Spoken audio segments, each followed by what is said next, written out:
Please stay. I want you, I need you, oh God. Don't take these beautiful things that I've got. Please stay. I want you, I need you, oh God. Don't take these beautiful things that I've got. Oh. What's up? We're straight yakking out here this morning on Lake Gilmer. We're here. Said I was gonna come out here and fish it. Here we are.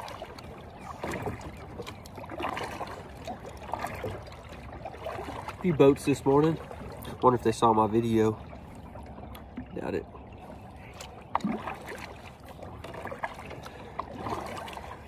Boat riders.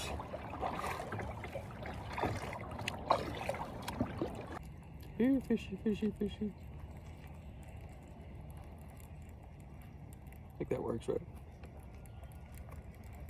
I tried to make sure this morning that my nose wasn't stopped up, but if you watched my first video, you probably was like, dude, this dude's a mouth breather. Ugh. Well, living in East Texas, Potty Woods. Come on. Basically like trying to fish and cheese when you're breathing up here.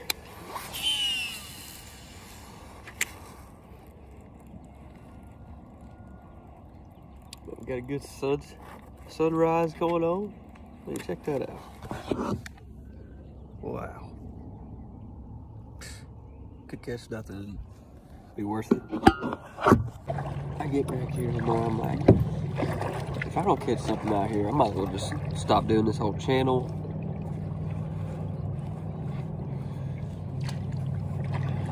Go keep doing athletic training, which some might even say I'm not even good at that. But hey, at least we're yakking.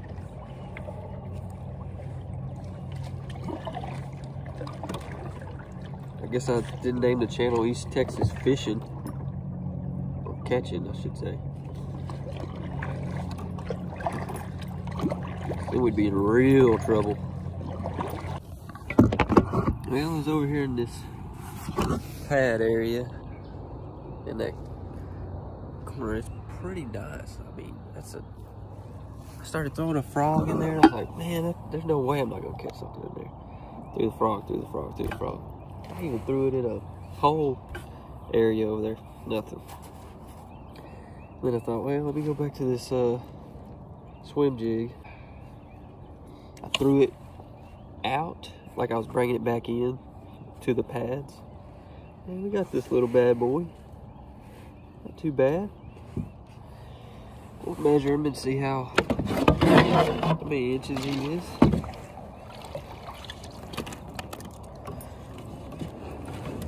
So this is a Ketch board.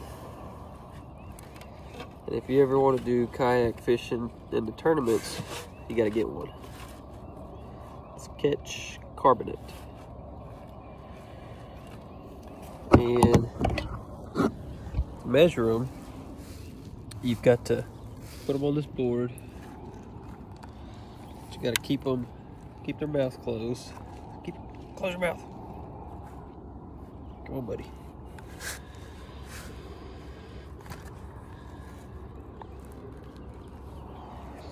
You keep his mouth closed like that, and then you put your hand on top of him, and then.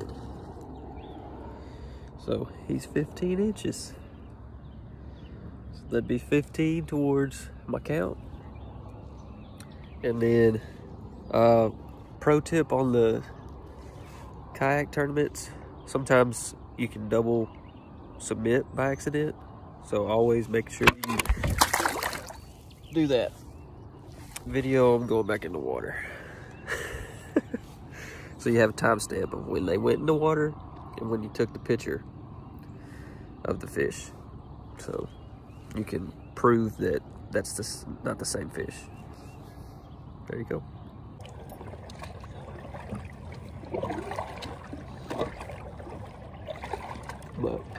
Looking for a good boat snack. Belvita Crunchy. Brown cinnamon sugar.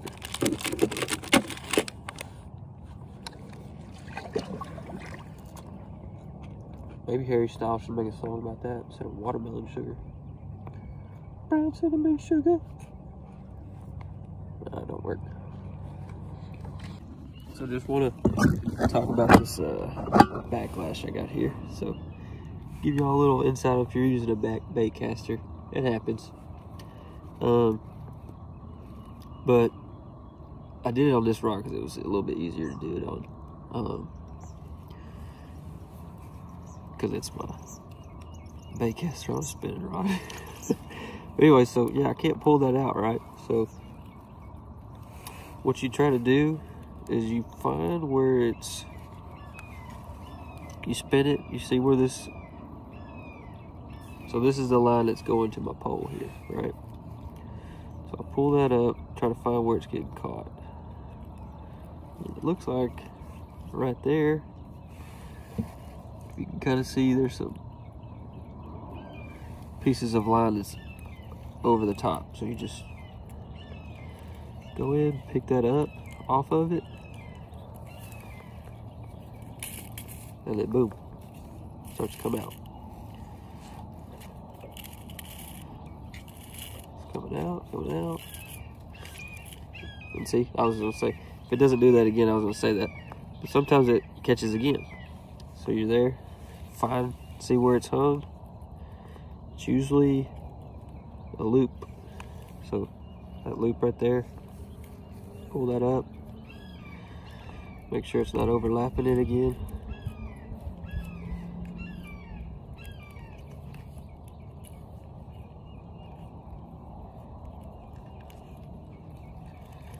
If I can get my, there we go. So you just sometimes gotta unravel it around the rod and then you pull it again. There you go. And hopefully we don't get another one. You can put your finger on it too to kind of help. Oh, one more. Yep.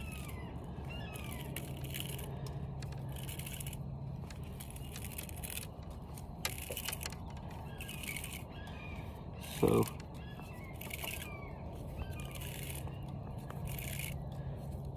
you get that all the way out. Make sure you get it all the way out where it's loose. Ooh, that was a dirty one right there.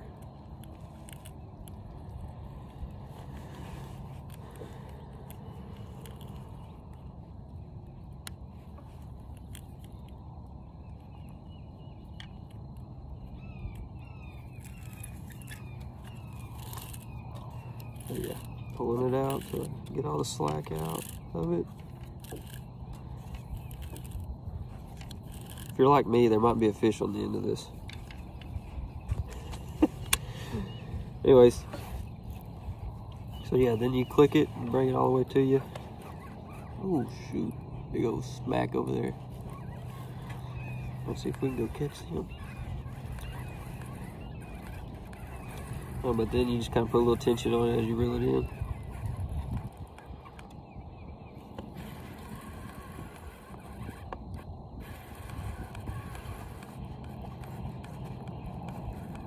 So that you don't get the string all jumbled up. But yeah, that's how to undo a baitcaster. It's pretty easy. I did it a little slower there. Could make it go a little bit faster for sure. Oh, that was something I was going to say, because that's why I did it again. So you just pull it out.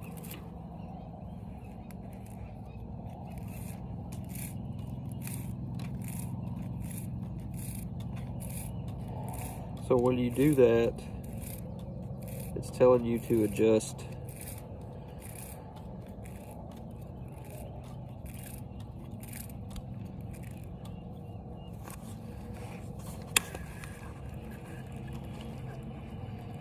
your rod, your reel.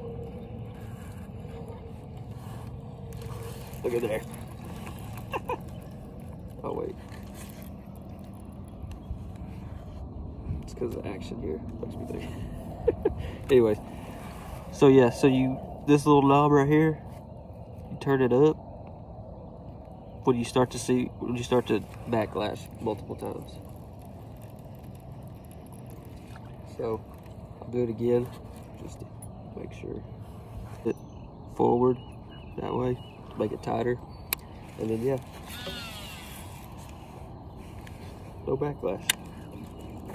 But that's how to undo your bait caster. Hope that helps anybody that's hesitant on using a bait caster. I used to use the Zebco when I was growing up, fishing all the time. My grandpa taught me how to fish out of his pond. Sure, that's what we use all the time. And I'd always be like, man, I don't know if I could ever use a bait caster. And then my wife's uncle and cousin told me, man, once you go to a bait caster, you don't go back. And I was like, who knows? I might not. But sure enough, I bought one. Figured out how to tweak it a little bit, just kind of like what I told you guys there. And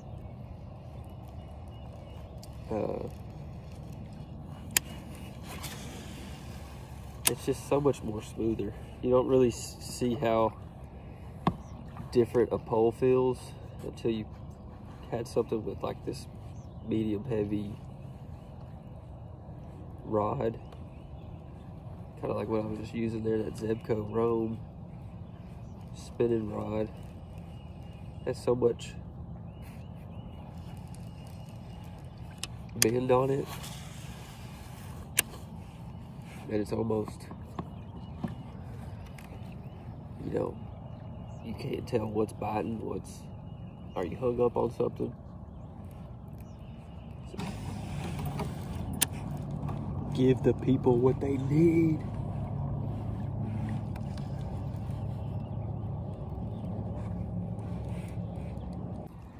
So, I was noticing that there was a green pumpkin watermelon crawl.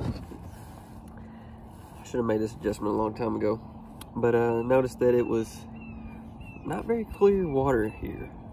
I was seeing fish blow up around me all the time, and I was throwing it out there and nothing. Well, I had this June bug color, but anyway, caught this baby. It's pretty nice. Lots of big bass there, brother. Right on.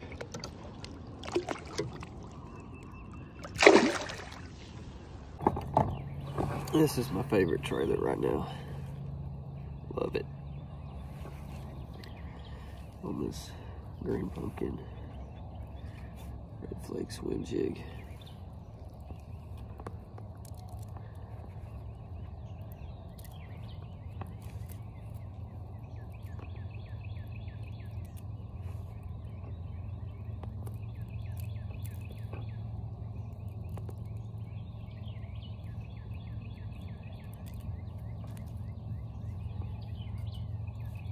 Alright, here we go. Man, I don't know if any of y'all have seen what they're doing over there in Japan on Instagram. All the Instagram videos about Japan. Whew, shoot, son. Some of them guys are flinging fishing rods around like they're samurai swords. Skipping baits with it. And I'm like, what? I'm over here trying to skip a bait. I can't even skip it twice. They're skipping it about 10 times in a culvert. About this wide. Like, come on. If I was a bass in Japan, I'd be waking up crapping my pants every day. Hope nobody's out here on the lake today.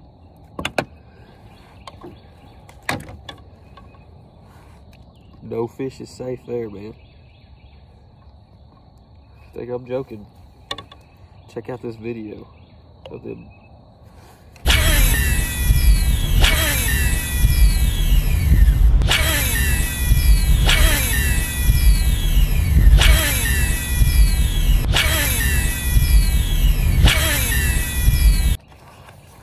can't hide anywhere.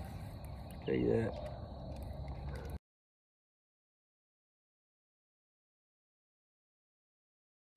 What's up, everybody? So basically after fishing it, I caught 2. I would have liked to have gotten more, but it was super muddy. So it was hard to present a lot of things, which probably need to be prepared for that. I did have a June bug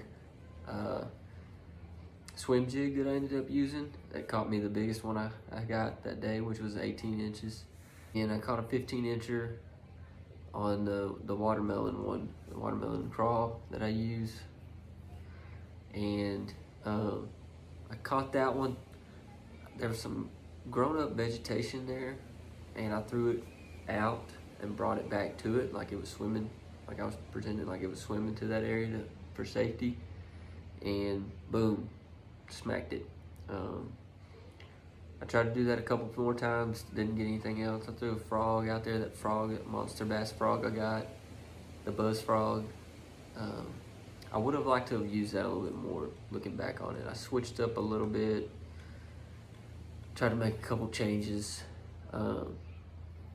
When you go for only, 2 or 3 hours to go fish, that's really all you don't really have a lot of time to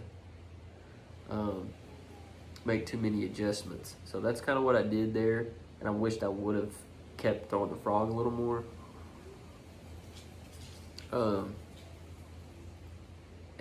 But overall though, I really enjoyed the Lake Gilmer. I'm excited to keep trying to fish that area. There's a lot of isolated vegetation in that back left corner.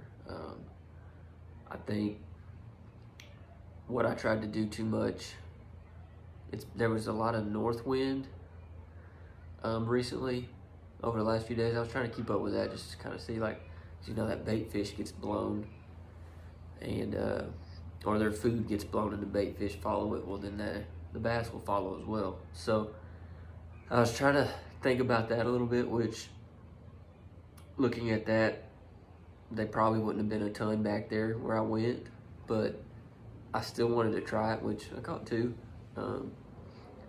But looking at that, I kind of wish I would have fished that other side of the bank that morning, as opposed to fishing the north side bank on that bridge. I kind of wish I went around and fished that and then made my way down there. But man, like I said, there's a lot of isolated vegetation there, like fluctuating of depths there. And when I got around that point and went to that back corner, there was a lot of green, overgrown vegetation there that, you could get into pockets. And if I'd have had a little bit more time there, I probably would have kept that buzz frog on and fished out a little bit. I fished a whopper plopper. Didn't have a lot of success with that.